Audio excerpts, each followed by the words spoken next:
평화로우신 하나님의 은혜가 이 말씀을 듣는 모든 분들 위해 함께 하시기를 기도합니다. 이 귀한 말씀을 더 많은 분들과 나누고 잠자는 영혼을 깨우는 일에 동참하고 싶으시다면 잠시 시간을 내어 구독과 좋아요로 마음을 표현해 주십시오. 여러분의 작은 손길이 누군가에게는 절실한 영적 각성의 기회가 될 수 있습니다. 여러분의 가정과 삶에 하나님의 놀라운 축복이 가득하시기를 소망합니다. 오늘날 우리가 살아가는 세상을 바라볼 때 때로는 거대한 혼돈 속에서 길을 잃은 듯한 느낌을 받곤 합니다. 과연 세상은 어디로 흘러가고 있는 것일까요? 성경이 예언한 마지막 때가 정말 가까워진 것은 아닐까요? 이 혼란스러운 시대 속에서 우리는 무엇을 알아야 하며 어떻게 준비해야 할까요? 오늘 우리는 이 시대와 교회를 향한 하나님의 예언적인 메시지를 함께 나누고자 합니다. 이 말씀이 여러분의 삶에 큰 축복과 도전이 되기를 간절히 바랍니다. 오늘날 교회는 외부의 핍박이나 세상의 반대보다 더 심각한 위기에 직면해 있습니다. 가장 큰 위험은 밖에서 오는 것이 아니라 하나님의 백성들 마음속에 조용히 스며든 것들입니다. 그것은 바로 거룩함으로부터 서서히 멀어지는 것, 죄와 타협하는 것, 그리고 하나님의 말씀이 아닌 세상의 문화를 따라 유로움을 재정의하는 현상입니다. 하나님께서 당신의 교회를 세우셨을 때 그 교회가 어둠 속에 비디어 언덕 위의 도시가 되기를 원하셨습니다. 하나님을 위해 구별된 순결한 백성이 되기를 바라셨습니다. 하지만 안타깝게도 오늘날 많은 교회 공동체들이 그 고유한 정체성을 잃어버렸습니다. 하나님의 영광으로 빛나는 대신 세상 문화에 동화되어 그들의 언어와 가치관, 오락을 받아들이고 성경이 분명히 정죄하는 행위들을 아무렇지 않게 변명하고 있습니다. 한때 죄라고 여겨졌던 것들이 이제는 관용이라는 이름 아래 용납되고 한때 거룩하게 여겨졌던 것들은 불필요하거나 시대에 뒤떨어진 것으로 취급받습니다. 이 비극은 하룻밤 사이에 일어난 것이 아닙니다. 아주 교묘하고 점진적으로 수년에 걸친 작은 타협들을 통해 이루어졌습니다. 여기서 죄를 조금 용납하고 저기서 경건하지 못한 행동을 합리화하다 보니 과거에는 양심에 충격을 주었던 일들이 이제는 더 이상 우리의 마음을 움직이지 못하게 되었습니다. 많은 이들이 더 이상 성령께서 슬퍼하시는 일에 대해 함께 슬퍼하지 않습니다. 텔레비전, 소셜미디어, 그리고 세상의 이데올로기들이 하나님의 말씀보다 성도들의 삶에 더 큰 영향력을 미치고 있습니다. 이러한 거룩함의 침식은 경건의 모양은 있으나 경건의 능력은 부인하는 세대를 낳았습니다. 그들은 교회에 출석하고 찬양을 부르고 설교를 듣지만 그들의 일상적인 삶은 하나님을 위해 구별되지 않았습니다. 그들은 은혜에 대해 말하지만 그 은혜가 우리로 하여금 경건하지 않은 것을 거부하고 이 세상에서 유롭게 살도록 가르친다는 사실은 잊어버립니다. 거룩함으로부터의 멀어짐은 죄가 얼마나 가볍게 다루어지는지에서도 드러납니다. 험담, 용서하지 않음, 교만, 부도덕, 탐욕, 그리고 부정직함이 그리스도의 몸 안에서 마치 사소한 결점인 것처럼 용납되고 있습니다. 그러나 이것들은 하나님의 성전을 더럽히는 영적인 질병입니다. 많은 곳에서 교회의 권징은 거의 찾아볼 수 없게 되었고 하나님을 경외하는 마음은 안일한 편안함으로 대체되었습니다. 사람들은 순종 없는 축복을 원하고 행함 없는 약속을 바라며 회개 없는 자비를 구합니다. 이러한 태도는 새로운 것이 아닙니다. 이것은 이스라엘 백성이 언약을 버리고 주변 국가들의 신들을 따를 때마다 반복적으로 빠졌던 바로 그 상태와 같습니다. 하나님께서는 언제나 선지자들을 통해 그들에게 경고하셨고 오늘날 다시 한번 당신의 교회를 향해 경고하고 계십니다. 성도에게 거룩함은 선택사항이 아닙니다. 그것은 우리가 하나님께 속해 있다는 바로 그 증표입니다. 성경은 말씀합니다. 내가 거룩하니 너희도 거룩할지어다. 이것은 제안이 아니라 명령입니다. 거룩함은 단지 외적인 모습이나 율법적인 의식에 관한 것이 아닙니다. 그것은 마음과 생각, 그리고 행동이 하나님을 위해 구별되는 것입니다. 우리의 삶을 통해 하나님의 성품이 드러나는 것입니다. 거룩함이 없으면 하나님과의 친밀함도, 기도의 능력도, 원수를 이기는 권세도 없습니다. 거룩함이 없는 교회는 무력해지고 세상과 다를 바 없어지며 속임수에 취약해집니다. 거룩함의 부재는 교회의 증언 능력을 앗아갑니다. 세상이 보기에 그리스도를 믿는다고 주장하는 사람과 그를 부인하는 사람 사이에 아무런 차이가 없기 때문입니다. 거룩함으로부터의 멀어짐은 경외심보다는 오락에 치중하는 예배에서도 나타납니다. 예배는 종종 하나님을 영화롭게 하기보다는 사람들을 기쁘게 하는데 초점을 맞추어 구성됩니다. 메시지는 사람들의 기분을 상하게 하지 않기 위해 희석됩니다. 그러나 그렇게 함으로써 죄를 직면하고 사람들을 회개로 부르지 못하게 됩니다. 이러한 구도자 중심의 접근 방식은 군중은 만들어낼지 몰라도 제자는 만들어내지 못합니다. 활동은 있으나 변화는 없습니다. 초점이 하나님의 영광에서 인간의 편안함으로 옮겨갑니다. 그러나 하나님께서는 더러운 손과 불순한 마음에서 나오는 예배를 기뻐하지 않으십니다. 그분은 우리의 내면에 진실이 있기를 원하십니다. 공허한 찬양과 마음 없는 헌신이 아니라 상하고 통회하는 심령의 제사를 원하십니다. 거룩함이 무시될 때 기도는 형식적이고 무력해집니다. 간절한 중보기도 대신 형식과 반복만이 남습니다.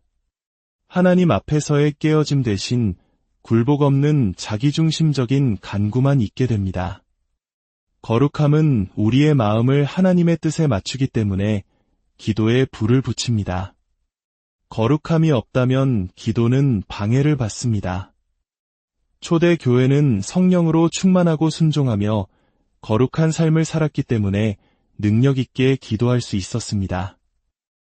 오늘날 많은 이들이 죄를 처리하지 않고 타협이 영적 권위를 무디게 했기 때문에 결과 없는 기도를 드리고 있습니다. 거룩함으로부터 멀어지는 것이 위험한 또 다른 이유는 사람들이 자신의 진짜 영적 상태를 보지 못하게 만들기 때문입니다. 마치 라오디게아 교회처럼 많은 이들이 자신들은 부자이고 부족한 것이 없다고 말합니다. 그러나 영적으로는 가난하고 눈멀고 벌거벗었습니다. 그들은 물질적인 축복을 하나님의 인정으로 착각하며 순결없는 번영은 속임수라는 사실을 잊고 있습니다. 하나님의 성공의 척도는 교인 수나 건물의 크기, 프로그램의 화려함이 아니라 신실함과 순종, 그리고 그리스도를 닮은 성품입니다. 이 경고가 시급한 이유는 거룩함의 부재가 하나님의 심판을 불러오기 때문입니다. 성경은 심판이 하나님의 집에서부터 시작된다고 분명히 말씀합니다. 만일 그의 백성이 거룩함으로 돌아오지 않는다면 그분은 죄를 드러내시고 촛대를 옮기시며 타협이 부패시킨 것을 정화하기 위해 핍박을 허락하실 것입니다. 하나님은 오래 참으시는 분이지만 동시에 거룩하신 분입니다. 그분은 죄를 영원히 간과하실 수 없습니다. 그분은 당신의 교회가 다시 제단으로 돌아와 손을 깨끗이 하고 마음을 정결하게 하며 주님을 경외함으로 걷기를 부르고 계십니다. 오직 그럴 때만이 교회는 어두운 세상에서 그리스도의 빛으로 빛날 것이며 오직 그럴 때만이 하나님의 뜻을 이룰 능력을 지니게 될 것입니다. 하나님의 성품은 자비와 인내로 가득 차 있습니다. 그러나 그분의 말씀은 또한 엄중한 진리를 드러냅니다. 그분께서 당신의 백성이 회개 없이 죄 가운데 계속 머무는 것을 허락하시는 데에는 한계가 있다는 것입니다. 회개하라는 부르심은 제안이나 선택사항이 아닙니다. 그것은 하나님의 백성이 심판을 피할 수 있도록 하나님께서 내미시는 생명줄 그 자체입니다. 창세기부터 요한계시록까지 우리는 일관된 패턴을 봅니다. 하나님께서는 심판하시기 전에 항상 경고하십니다. 그분은 언제나 회개할 기회를 주시며 진노의 손을 내미시기 전에 자비의 손을 먼저 내미십니다. 그러나 역사는 또한 그분의 경고가 무시될 때 그분의 심판이 신속하고 단호하게 임했다는 것을 보여줍니다. 교회는 이 현실을 심각하게 받아들여야 합니다. 왜냐하면 우리는 타협과 반역이 은혜라는 이름으로 변명되는 시대에 살고 있기 때문입니다. 진정한 회개는 거의 설교되지도 실천되지도 않습니다. 회개는 단순히 미안합니다라고 말하는 것 이상입니다. 그것은 죄로부터 완전히 돌아서서 하나님께로 향하는 것입니다. 죄에 대한 상한 마음, 그분을 기쁘시게 하지 못하는 것에 대한 미움, 그리고 새 생명 가운데 걷겠다는 결단을 포함합니다. 너무나 자주 교회는 고백을 회개와 혼동합니다. 사람들은 입술로는 죄를 고백하지만 말로 인정하는 것만으로 충분하다고 믿으며 똑같은 불순종의 길을 계속 걷습니다. 그러나 진정한 회개는 열매, 즉 행동의 변화를 낳는 마음의 변화로 나타납니다. 세례 요한은 회개에 합당한 열매를 맺으라고 외치며 증거 없는 회개는 공허하다는 것을 분명히 했습니다. 교회를 향한 하나님의 마지막 경고는 회개가 없는 곳에 심판이 뒤따를 것이라는 점입니다. 우리는 고의적인 죄 가운데 살면서 하나님의 축복이 흐르기를 기대할 수 없습니다. 많은 이들이 부흥과 기적, 돌파를 원하면서도 숨겨진 죄와 비밀스러운 우상, 거룩하지 않은 관계에 대해서는 회개하기를 거부합니다. 그들은 여전히 세상을 붙들고 있으면서 하나님께서 성령을 부어주시기를 원합니다. 이러한 모순은 거룩하신 하나님께 용납될 수 없습니다. 불이 내리기 전에 제단은 정결해져야 합니다. 그분의 영광이 거하시기 전에 성전은 정화되어야 합니다. 회개를 향한 부르심이 시급한 이유는 시간이 얼마 남지 않았기 때문입니다. 성경은 오늘이 구원의 날이라고 말합니다. 내일은 약속되지 않았으며 지체는 마음을 완고하게 할 뿐입니다. 우리가 성령의 책망을 무시할 때마다 우리의 마음은 그분의 음성에 더욱 저항하게 됩니다. 이것이 성경이 광야의 이스라엘 백성처럼 마음을 완고하게 하지 말라고 경고하는 이유입니다. 그들은 하나님의 음성을 들었고 그분의 행하심을 보았지만 회개하기를 거부했습니다. 그 결과 한 세대 전체가 약속의 땅에 들어가지 못하고 멸망했습니다. 교회는 오늘날에도 똑같은 위험이 존재함을 인식해야 합니다. 하나님의 약속은 신실한 자들을 위한 것이지 반역을 고집하는 자들을 위한 것이 아닙니다. 회개는 또한 하나님과의 교제를 회복하기 때문에 중요합니다. 죄는 우리를 그분의 임재로부터 분리시키는 장벽을 만듭니다. 죄를 고백하고 회개하지 않을 때 기도는 효과가 없어지고 예배는 공허해지며 영적인 활력은 메말라갑니다. 돌아갈 수 있는 유일한 길은 회개를 통하는 것이며 그곳에서 예수님의 보혈이 우리를 깨끗하게 하고 회복시키십니다. 회개는 영혼을 소생시키고 마음을 부드럽게 하며 생각을 새롭게 합니다. 그것은 개인적으로나 공동체적으로나 진정한 부흥으로 가는 관문입니다. 회개 없이는 부흥을 위한 다른 모든 노력은 헛됩니다. 우리는 집회를 열고 찬양을 부르고 설교를 할 수 있지만 죄를 버리고 거룩함을 받아들이기 전까지는 지속적인 하나님의 움직임은 없을 것입니다. 하나님의 인내를 그분의 승인으로 착각해서는 안 됩니다. 심판이 아직 내리지 않았다고 해서 앞으로도 내리지 않을 것이라는 의미는 아닙니다. 노아의 시대가 바로 그 증거입니다. 120년 동안 노아는 유를 전파하며 다가올 홍수에 대해 사람들에게 경고했습니다. 그러나 그들은 비가 내리기 시작할 때까지 그를 무시했습니다. 그때는 이미 너무 늦었습니다. 방주의 문은 닫혔고 심판이 그들을 휩쓸어 갔습니다. 예수님께서는 마지막 날이 노아의 때와 같을 것이라고 직접 경고하셨습니다. 사람들은 먹고 마시며 장가가고 시집가면서 다가오는 심판을 알지 못할 것입니다. 교회는 그 세대의 실수를 반복해서는 안 됩니다. 하나님께서는 우리에게 자비의 창을 열어주고 계시지만 그 창이 영원히 열려 있지는 않을 것입니다. 이 부르심의 심각성은 영혼의 실제에 의해 더욱 증폭됩니다. 모든 영혼은 그리스도의 심판대 앞에 서게 될 것입니다.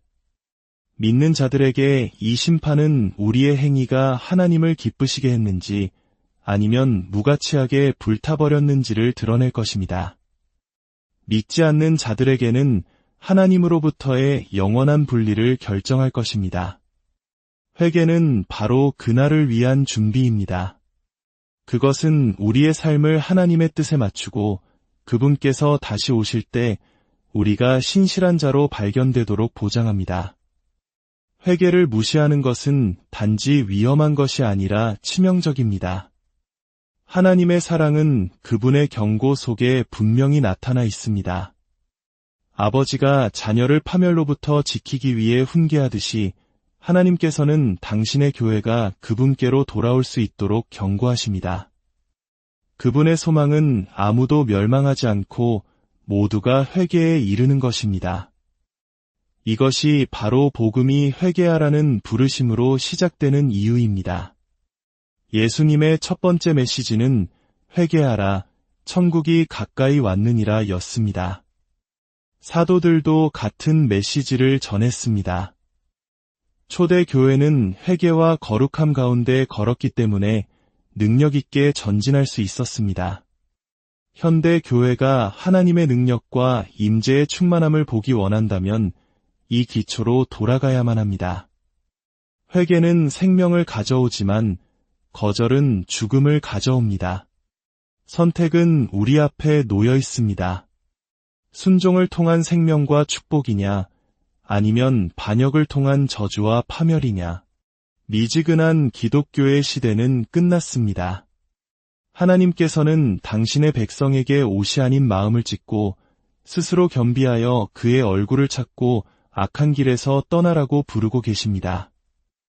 오직 그럴 때만이 그분께서 하늘에서 들으시고 우리의 죄를 사하시며 우리의 땅을 고치실 것입니다. 오늘날 교회가 직면한 가장 큰 위험 중 하나는 미지근함의 영입니다. 이것은 하나님을 완전히 거부하는 것도 아니고 온 마음을 다해 헌신하는 것도 아닙니다. 그것은 종교적으로 보이지만 불이 없는 중간지대이며 사람들이 믿음을 고백하면서도 영적인 무관심 상태에서 살아가는 조건입니다. 예수님께서는 요한계시록에서 라오디게아 교회를 향한 메시지를 통해 이 문제를 직접적으로 다루셨습니다. 그분은 말씀하셨습니다. 내가 차지도 아니하고 뜨겁지도 아니하도다. 내가 차든지 뜨겁든지 하기를 원하노라. 내가 이같이 미지근하여 뜨겁지도 아니하고 차지도 아니하니 내 입에서 너를 토하여 버리리라. 이것은 성경 전체에서 가장 엄중한 경고 중 하나이며 미지근함이 하나님께 얼마나 역겨운 것인지를 보여줍니다.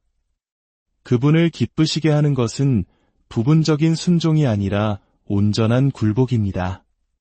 반쪽짜리 헌신은 그분 눈에 아무런 헌신도 아닌 것입니다.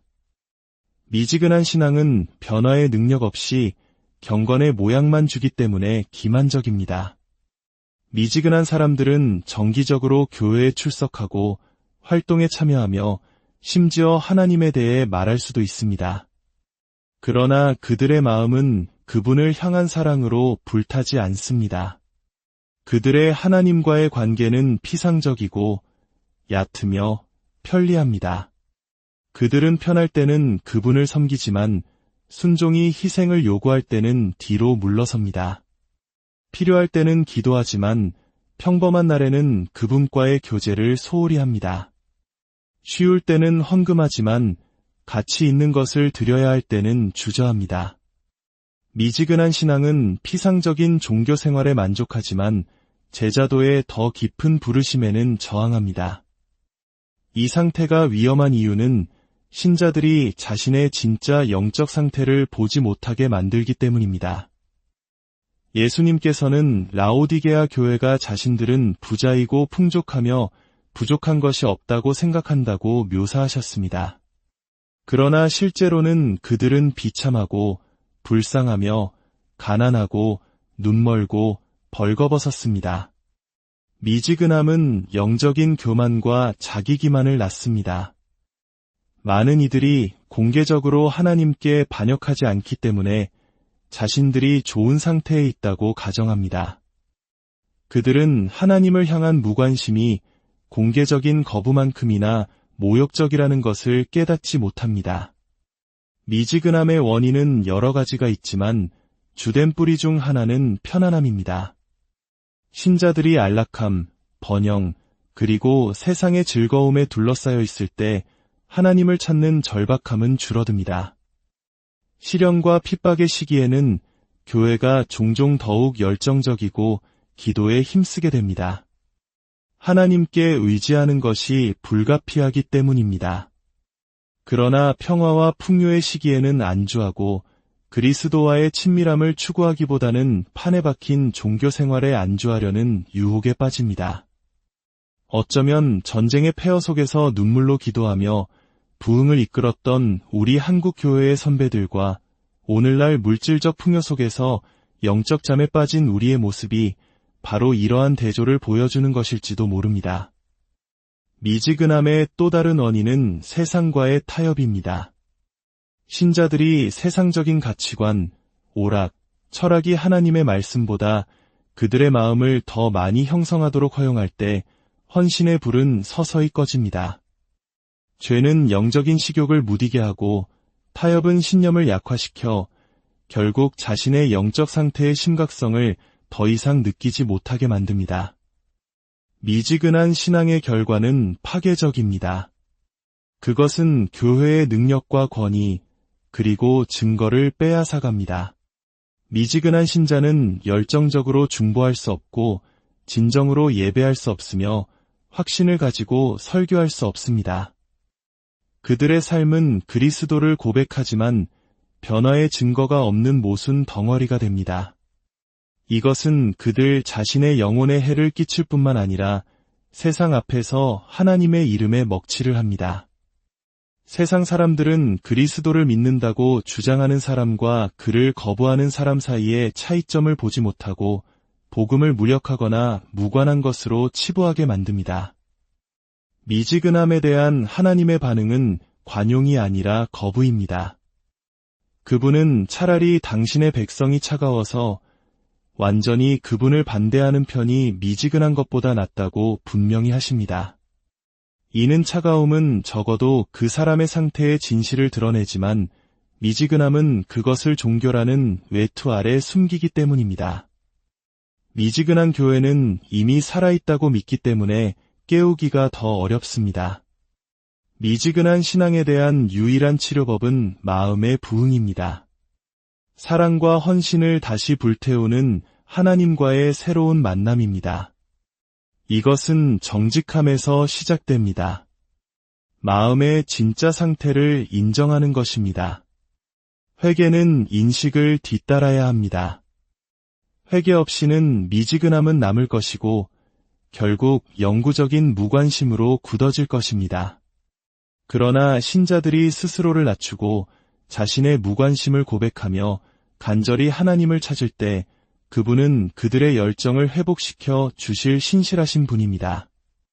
모든 신자는 자신의 하나님을 향한 사랑이 식었는지, 기도가 기계적이 되었는지, 순종이 편리함으로 대체되었는지 스스로에게 물어야 합니다. 교회 또한 모임이 하나님의 임재에 대한 갈망으로 움직이는지 아니면 사람들을 기쁘게 하기 위해 고안된 프로그램으로 움직이는지 점검해야 합니다. 진정한 부흥은 오락이나 교묘한 전략을 통해 오는 것이 아니라 예수님을 향한 사랑으로 불타는 마음을 통해 올 것입니다. 오직 성령의 불이 그의 백성을 사로잡을 때 교회는 이 마지막 때에 능력과 담대함으로 일어설 것입니다. 우리가 사는 시대의 가장 분명한 징후 중 하나는 교회 내의 속임수가 증가하고 있다는 것입니다. 거짓 가르침과 거짓 교사들의 등장은 너무나 만연하여 성경이 마지막 날에 일어날 것이라고 경고한 바를 정확히 성취하고 있습니다. 예수님께서는 많은 거짓 선지자들이 나타나 많은 사람을 미혹할 것이라고 친히 말씀하셨습니다. 사도 바울은 후일에 어떤 사람들이 믿음에서 떠나 미혹하는 영과 귀신의 가르침을 따를 것이라고 썼습니다. 베드로는 거짓 교사들이 멸망하게 할 이단을 몰래 들여와 자신들을 사신주를 부인하고 임박한 멸망을 스스로 취할 것이라고 경고했습니다. 이 경고들은 먼 미래에 일어날지도 모르는 일에 대한 것이 아닙니다. 우리 눈앞에서 펼쳐지고 있는 현실입니다. 거짓 가르침은 종종 노골적인 반역의 형태로 오지 않습니다. 대신 부분적인 진리와 듣기 좋은 말로 포장되어 교묘하게 다가옵니다. 사탄은 완전히 낯선 거짓말을 소개하는 경우는 드뭅니다. 대신 그는 하나님께서 말씀하신 것을 왜곡하고 인간의 욕망에 맞게 성경을 비틉니다. 이것이 바로 그가 에덴 동산에서 하와에게 했던 방식입니다. 그는 하나님의 말씀을 의심하게 하고 죄를 바람직한 것으로 제시했습니다. 오늘날에도 같은 패턴이 계속되고 있습니다.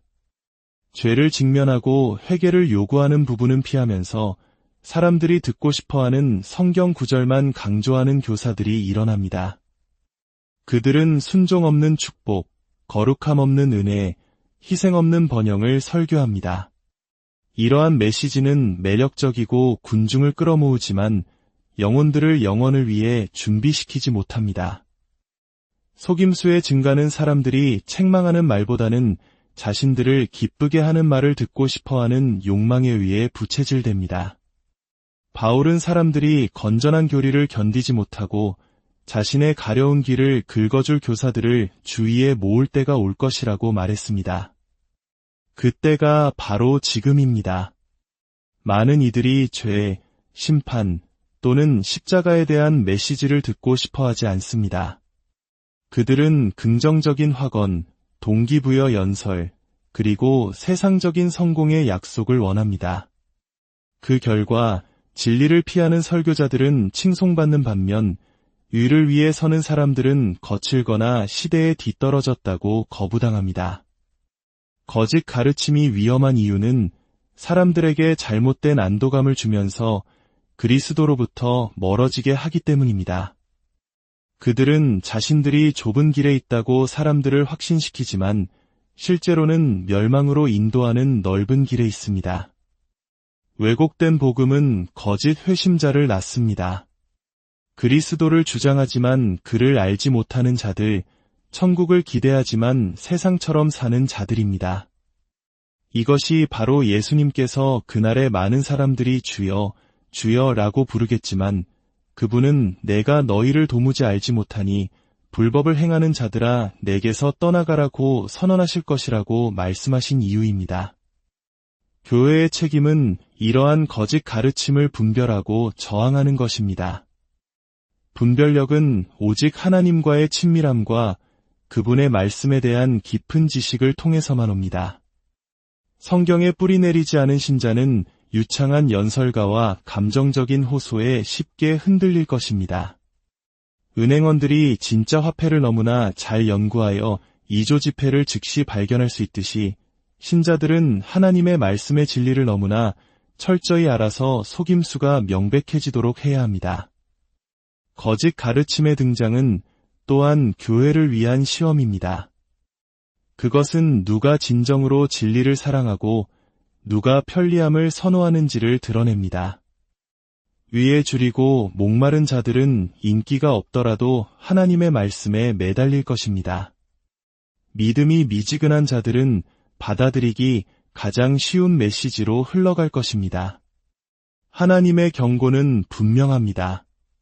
속임수는 증가할 것이며 오직 진리를 굳게 붙드는 자들만이 견딜 것입니다. 부르심은 단지 거짓 교사들을 피하는 것뿐만 아니라 그들을 폭로하고 다른 사람들을 그들의 영향력으로부터 보호하는 것입니다. 영적인 준비의 시급성은 성경에서 가장 절박한 주제 중 하나이며 이 마지막 시대의 교회에게는 특히 중요합니다. 하나님의 말씀은 그리스도께서 많은 이들이 예상치 못한 때에 갑자기 돌아오실 것이라고 반복해서 강조합니다. 그분의 재림은 미리 예고되지 않을 것이며 마지막 순간에 준비할 기회도 없을 것입니다. 이것이 예수님께서 자신의 오심을 밤의 도둑에 비유하시고 제자들에게 깨어있으라고 촉구하신 이유입니다. 준비됨이란 단순히 종말의 사건들에 대해 아는 것이 아닙니다. 그것은 매일 거룩함과 순종, 그리고 하나님과의 친밀함 속에서 사는 것입니다. 예수님께서는 10처녀의 비유를 통해 이 진리를 설명하셨습니다. 10명 모두 신랑을 기다리고 있었지만 오직 5명만이 등불에 기름을 채워둘 만큼 지혜로웠습니다. 다른 5명은 부주의했고 신랑이 왔을 때 그들은 준비되지 않아 혼인잔치에서 쫓겨났습니다. 이 비유는 그리스도의 재림을 기대하는 모든 사람이 그를 맞이할 준비가 되어 있지는 않을 것이라는 엄중한 현실을 드러냅니다. 준비는 마지막 순간에 빌리거나 나눌 수 없습니다. 그것은 개인의 책임입니다. 기름은 성령의 지속적인 채우심과 모든 신자의 삶에서 계속 타올라야 하는 헌신의 불꽃을 상징합니다. 영적인 준비는 영원을 바라보며 사는 것을 의미합니다. 그것은 마음을 얽매고 시야를 흐리게 하는 이 세상의 유혹들로부터 벗어나는 것을 요구합니다. 교회의 많은 이들이 세상적인 추구, 경력, 소유, 오락, 그리고 야망에 너무 몰두한 나머지 영혼에 대한 생각은 거의 하지 않습니다. 그들의 초점은 다가올 왕국을 준비하는 것보다 여기서의 안락함을 쌓는 데 있습니다. 그러나 성경은 이 세상이 지나가고 있으며 그 안의 모든 것이 불에 소멸될 것이라고 우리에게 상기시킵니다. 오직 그리스도를 위해 행한 것만이 영원할 것입니다. 준비의 또 다른 측면은 순결입니다. 예수님께서는 점도 없고 흠도 없는 신부, 그의 피로 씻기고 거룩해진 백성을 위해 오십니다. 이것은 신자들이 그의 임재 속으로 환영받기를 바라면서 부주의하게 죄 가운데 살 수 없다는 것을 의미합니다. 거룩함은 부지런히 추구되어야 합니다. 기도 또한 영적 준비의 중심입니다. 예수님께서는 제자들에게 시험에 들지 않도록 깨어 기도하라고 말씀하셨습니다. 기도는 마음을 하나님께 민감하게 유지하고 분별력을 날카롭게 하며 인내에 힘을 줍니다. 기도하지 않는 신자는 항상 유혹과 속임수에 취약할 것입니다. 영적인 준비는 또한 하나님의 사명을 완수하는 데 있어서의 긴급함으로 특징지어집니다. 예수님께서는 제자들에게 끝이 오기 전에 모든 민족에게 복음을 전하라고 명령하셨습니다.